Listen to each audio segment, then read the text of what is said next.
कल हमने किया था थ्री फोर्सेस इन इक्विलिब्रियम, वहां से हम कंटिन्यू करेंगे इंशाल्लाह। ओके जी, लेट्स सी द क्वेश्चन। ये हमने कल भी स्टार्ट किया था, आज दोबारा करेंगे। ओके नाउ मैंने जो कल किया दोबारा मैं कर रहा हूँ। यहाँ पे हमारे पास एक ऑब्जेक्ट है, वो हैंग कर रहा है from a ceiling using two ropes, और इसके अंदर जो वेट अटैच किया हुआ है हमने, the weight is given to us as 50 Newton's.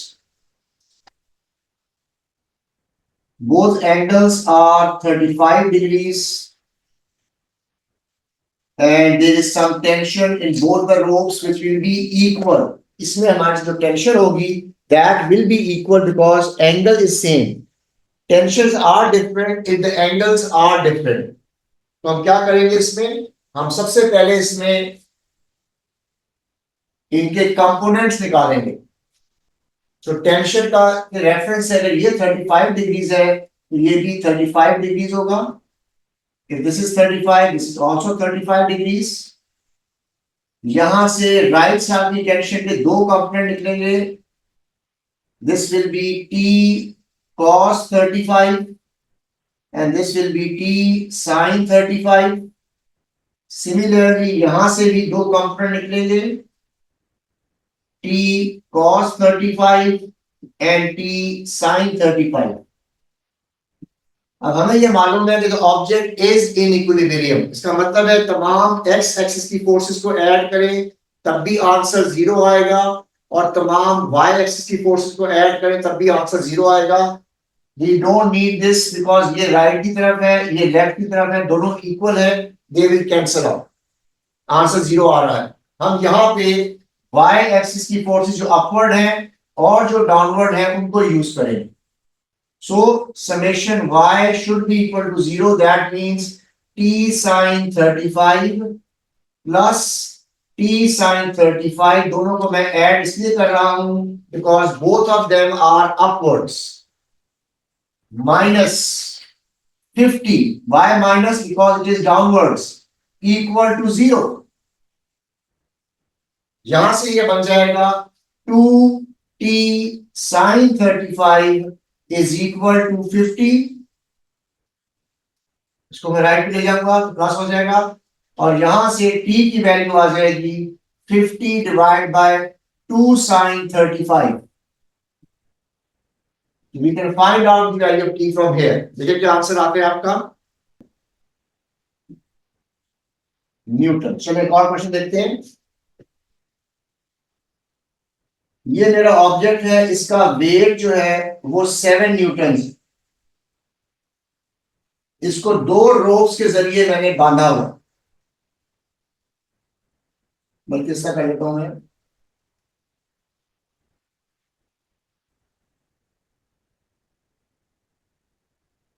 ये कोई हमारे पास एक पिक्चर है, इसका वेट 7 न्यूटन। इस पिक्चर को मैंने एक कील के साथ अटैच किया हुआ लाइक दिस, और इन रोप्स के अंदर टेंशन जो है वो मौजूद है which is T. This angle is 40 degrees and this angle is also 40 degrees. अब वो कहते हैं जी बताइएगा कि इस टेंशन की क्या वैल्यू होगी if the object is in equilibrium. तो इस पे वही करेंगे जिस तरह हमने यहां पे कंपोनेंट निकाले थे। टेंशन के दो कंपोनेंट बनेंगे, एक वर्टिकल और एक हॉरिजॉन्टल। इसी तरीके से इसके भी दो कंपोनेंट बनेंगे, vertical and horizontal. This is your vertical component, this is your horizontal component for this tension, and for this tension this is your vertical component and this is the horizontal. अगर ये 40 degrees है तो this will also be 40 degrees. ये बन जाएगा t sin 40 and this will be t cos 40। Similarly, this is also 40 degrees because these are alternate angles। From here, this will be t sin 40 and this will be t cos 40। अब ये देखिएगा t cos 40 जो है दोनों आपस में equal and opposite है, तो वो automatically summation x equal to 0 बन रहा है। यहां पे भी हम समेशन y इक्वल टू 0 लगाएंगे। That means t sin 40 plus t sin 40 minus 7 equal to 0 आ जाएगा। जिस तरह मैंने यहां सॉल्व किया था बिल्कुल वैसे ही वहां भी सॉल्व करूंगा।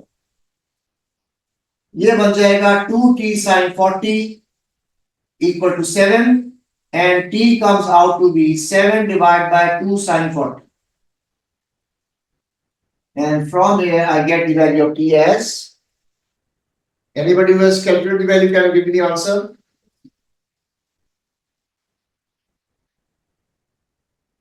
So answer 5.45. 5.5 newtons. कितना ये? तो नहीं 5.44 था ना, तो 5.45. 5.4 newtons. इस तरीके से अगर दोनों एंगल सेम होंगे तो दोनों फोर्सेस भी सेम होंगे। क्लियर? अब मैं जरा क्वेश्चन को चेंज कर रहा हूं।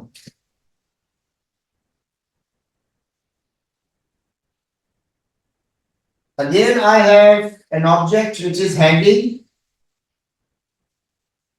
इसमें दो फोर्सेस लग रही हैं, एक T1 और एक T2। अब डिफरेंट फोर्सेस हैं। Why? क्योंकि ये एंगल जो है ये 40 डिग्रीज है और ये एंगल जो है ये 50 डिग्रीज है। Now these angles are not equal. That is why these forces are different. And downward force in this case is 7.5 newtons. अब वो कहता है जी find the value of T1 and T2. Again, same method, we will draw their components. T2 के दो component बनेंगे, vertical and horizontal. T2 sin 40, T2 cos 40. Similarly here,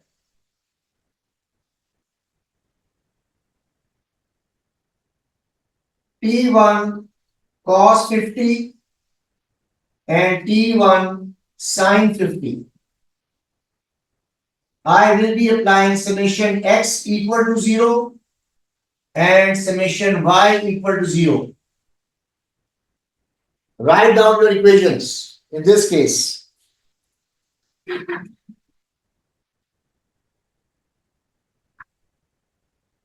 x axis के लिए क्या इक्वेशन बनेगी और y एक्सिस के लिए क्या इक्वेशन बनेगी? हाँ जी, anybody can tell me what is your equation for x axis?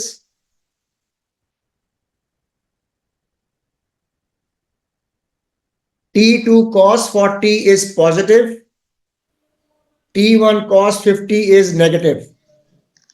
Add करेंगे आंसर 0 आना चाहिए, बिकॉज जब ऑब्जेक्ट इक्विलिब्रियम में होता है तो उस केस में resultant forces along x axis भी 0 आएंगी और resultant forces along y axis भी 0 आएंगी। अगर मैं समेशन x लगाता हूं तो क्या हो जाएगा? T2 cos 40 minus T1 cos 50 add करके आंसर 0 आना चाहिए, because it is in equilibrium. And from here, I get the equation T2 cos 40 is equal to T1 cos 50. कैसे आ गया बेटा? T1 T2 डिफरेंट वैल्यूज हैं, कैसे ऐड कर सकते हैं आप? दोनों अननोन है, इसको आप सॉल्व तो नहीं कर सकते ना। हाँ, ये कर सकते हैं कि T2 की value in terms of T1 निकाल लें, वो बन जाएगा T1 cos 50 divide by cos 40, वो अलग बात है, मगर फिर हमने इक्वेशन निकाली। इसी तरीके से summation y equal to 0 put कर रहे हैं हम, हाँ बिल्कुल सही, ऐसी करेंगे हम। तो यहां से आपके पास इक्वेशन आ गई, T2 sin 40 plus T1 sin 50 equal to 7.5। ये दूसरी इक्वेशन आ गई। अब पहली इक्वेशन से आप T2 निकालेंगे।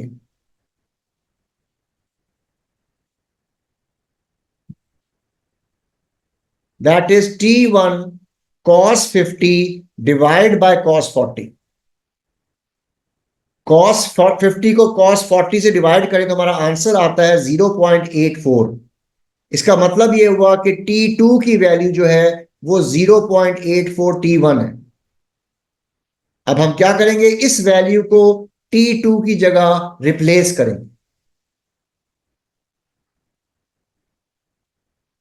अब आप नोट कीजिएगा, जब मैंने T2 की जगह T1 की वैल्यू रिप्लेस कर दी है, now this whole equation is in terms of T1। We can solve it for T1। देखिएगा T1 की वैल्यू क्या आती है। जैसे कि हम 7.5 को डिवाइडेड बाय 7.5 होगा, फिर वो नहीं बेटा, इन दोनों को ऐड करेंगे, ये T1 इंटू सम वैल्यू आएगी इस तरीके से, जो 1.31 आ रही है। साइन 40 मल्टीप्लाई बाय 0.84 करेंगे और यहां पे साइन 50 की वैल्यू पुट करेंगे। इनको ऐड करेंगे तो मेरे पास आंसर 1.31 आ रहा है। 0.54 आ गया जब साइन 40 इंटू 8.4 की 0.8 प्लस साइन 50 करें। अब यहां से आप T1 निकाल सकते हैं। 7.5 डिवाइड बाय 1.31, मेरे पास T1 की वैल्यू आ रही है 5.73।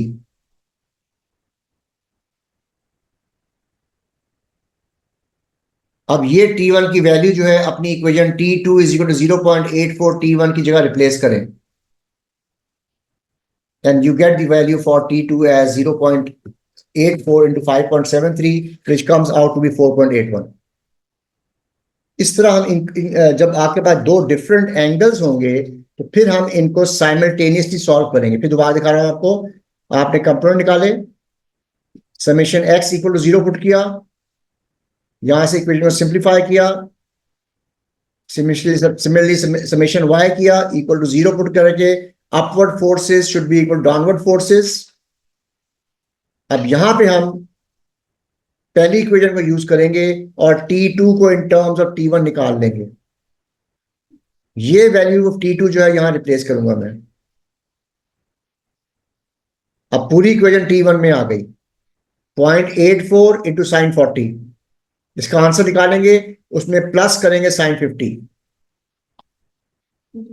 फिर यहां से T1 निकल आएगा आपके पास। ये T1 वापस आप रिप्लेस करेंगे अपनी इक्वेशन में T1 की जगह, और फिर वहां से आपके पास T2 की वैल्यू आ जाएगी। ठीक है, करें copy. Okay, just 1 second. Next question देखिएगा। अब ये क्वेश्चन आपने खुद करना है विद और सेम एग्जैक्टली सेम क्वेश्चन है जो अगला वाला क्वेश्चन है। We have two forces T1 and T2। अब इनके दरमियान में एक साइड पे जो वर्टिकल एंगल है वो 35 डिग्रीज है और दूसरे साइड पे 50 डिग्रीज है।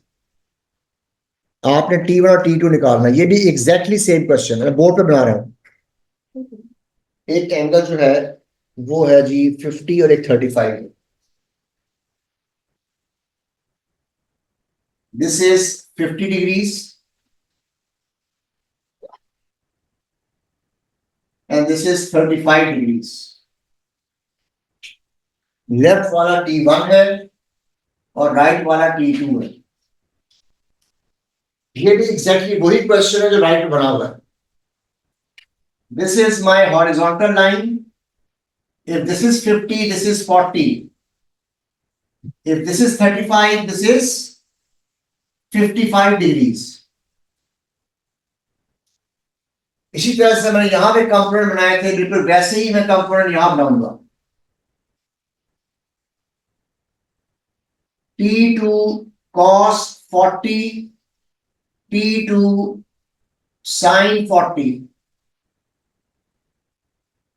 and similarly here T1 cos 55 and T1 sine 55. Summation x equal to 0, summation y equal to 0. Solve करें इसको, let's see if you can do this.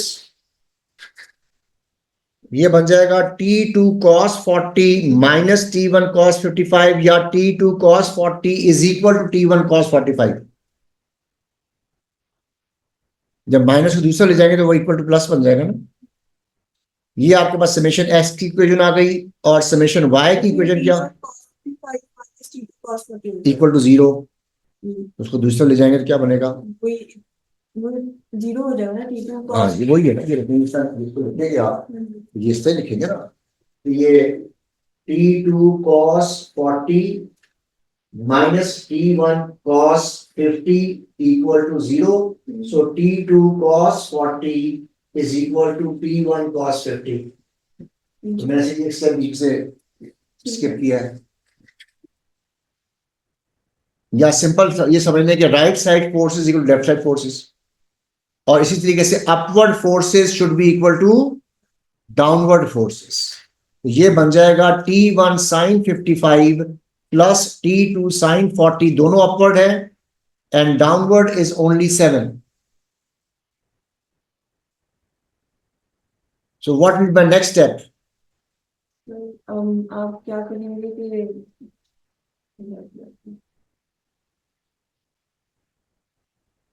आप जो साइन पहले साइन 55 और साइन 40 कर देंगे नहीं, जैसे इसमें बेटा यहां से T2 निकालेंगे तो T1 cos 55 divide by T2 by cos 40, ताकि मैं T2 की वैल्यू कैलकुलेट करूं इन टर्म्स ऑफ T1.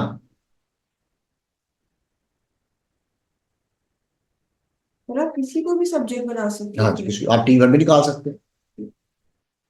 यहां से मेरे पास T2 की वैल्यू आ रही है 0.75 because cos 55 divide bye cos 40 जो होता है वो 0.75 होता है.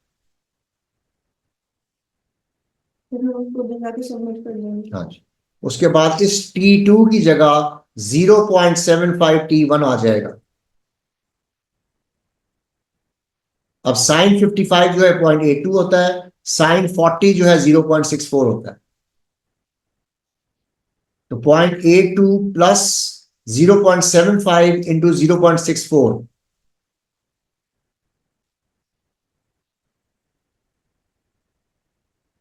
तो 0.82 प्लस 0.48 आ गया into T1, and from here I can find out the value of T1, which comes out to be 7 divided by 1.3 equal to 5.4. तो T1 आ गया आपके पास. 5.4. अब T2 कैसे निकलेगा, T2 अब हमारे पास T2 जो ये लिखा हुआ T2, 0.75 है तो लिखा हुआ नहीं ये क्या है, T1. तो T1 तो नहीं पता आपको. T2 0.75 तो नहीं होगा ना बेटा, 0.75 मल्टीप्लाई बाय T1 है, ये आपने T1 निकाल लिया. मल्टीप्लाई कर देंगे 5.4 को 0.75. तो 0.75 इंटू T1 जो है ये T2 की वैल्यू है. तो T1 आपने निकाल लिया है 5.4, मल्टीप्लाई करें and you will get the answer for T2. हाँ जी, आंसर ये स्टेप. डी पार्ट में कहता है जी by reference to the figure suggest why weight would not be supported with strings A B and C B both horizontal. अगर दोनों strings को आप हॉरिजॉन्टल कर ले तो क्या वो सपोर्ट करेगी, ए बी और सी यानी कि स्ट्रिंग्स को इसका सीधा कर दिया जाए, क्या पॉसिबल है, इसलिए पॉसिबल नहीं है कि वो सिर्फ हॉरिजॉन्टल फोर्सेस प्रोवाइड कर सकती हैं. अगर हॉरिजॉन्टल हो जाएंगी तो वर्टिकल फोर्सेस को क्या चीज बैलेंस करेगी. So they have to be at certain angle so that they have vertical components to balance the vertical force. If both strings are horizontal, there will be no vertical force to balance the weight of the object. So ropes cannot be horizontal because horizontal forces भी balance होनी है और vertical भी होनी है. Okay, next question. वो कहते हैं जी हमारे पास 3 फोर्सेस हैं और एक ऑब्जेक्ट जो है वो इक्विलिब्रियम में है। एक फोर्स F है, एक फोर्स W है और एक फोर्स R। वेट आपको दिया हुआ है और एंगल ऑफ इंक्लाइंड प्लेन दिया हुआ है 30 degrees. Again I will do it on the board. R30 है। इसके मैं 2 वेरिएंट्स करता हूं, मैं दोनों करके दिखाता हूं आपको। ये देखिएगा हमारे पास ये एक इंक्लाइंड प्लेन है, ये एंगल 30 डिग्रीज है। ये हमारे पास एक ऑब्जेक्ट है which is of weight 50 newtons. This is our reaction force from the surface. हम इस ऑब्जेक्ट को बैलेंस करना चाहते हैं तो I am applying a force F। वो कहते हैं बताइएगा what is the value of F and what is the value of R।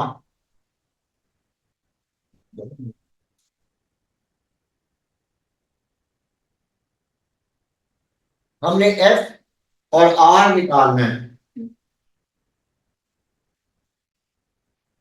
मैंने अब कहा था कि जब 3 फोर्सेस अग्री हो इक्विलिब्रियम में तो resultant force along x axis भी 0 होगी और resultant force along y axis भी 0 होगी।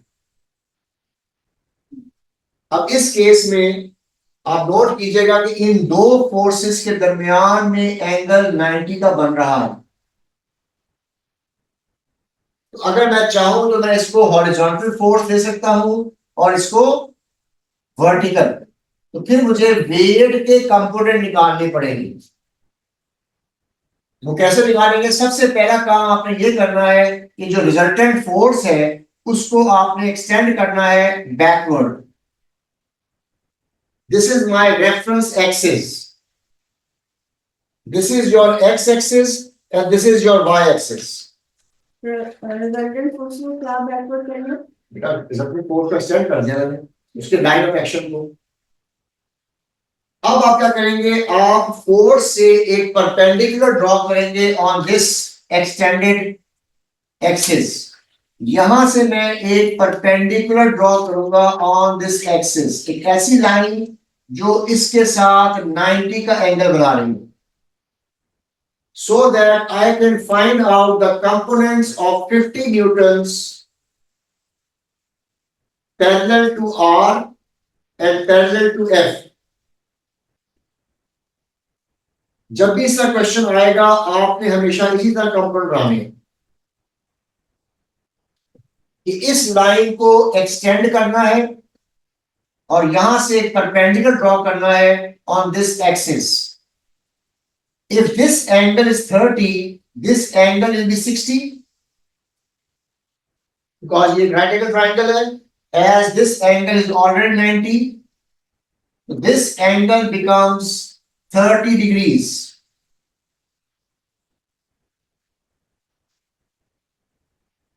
अब वेट के 2 कंपोनेंट बनेंगे, एक वर्टिकल और एक horizontal. This will be 50 cos 30 because ये एंगल का बेस बनता है और जो सामने वाला एंगल है ये बन जाएगा 50 sin 30।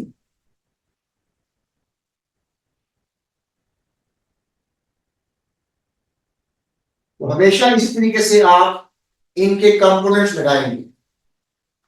अब वो कहते हैं जी बताइएगा कि इसमें के R की वैल्यू क्या होगी और F की वैल्यू क्या होगी। हमें मालूम है कि all the forces along x axis भी 0 होंगे and all the forces along y axis भी 0 होंगे। This is your x axis, एक फोर्स F है और दूसरा कंपोनेंट 50 sin 30 है जो लेफ्ट की तरफ है। तो यहां से मैं निकाल लूंगा F minus 50 sin 30 will be equal to 0 and from here F will be equal to 50 sin 30. देखिए आंसर क्या आ रहा है 25 25 न्यूटन्स। इसी तरीके से ये अपवर्ड फोर्स है और ये डाउनवर्ड फोर्स है। That means R minus 50 cos 30 should be equal to 0। दोनों को ऐड करेंगे तो हमारा आंसर 0 आना चाहिए। So from here R will be equal to 50 cos 30 and from here we get R equal to कितना 43.3 43.3। इस तरह अगर आपके पास डिफरेंट फोर्सेस आ रही हैं तो यूजिंग कंपोनेंट मेथड, हाँ जी, it will be only vectors.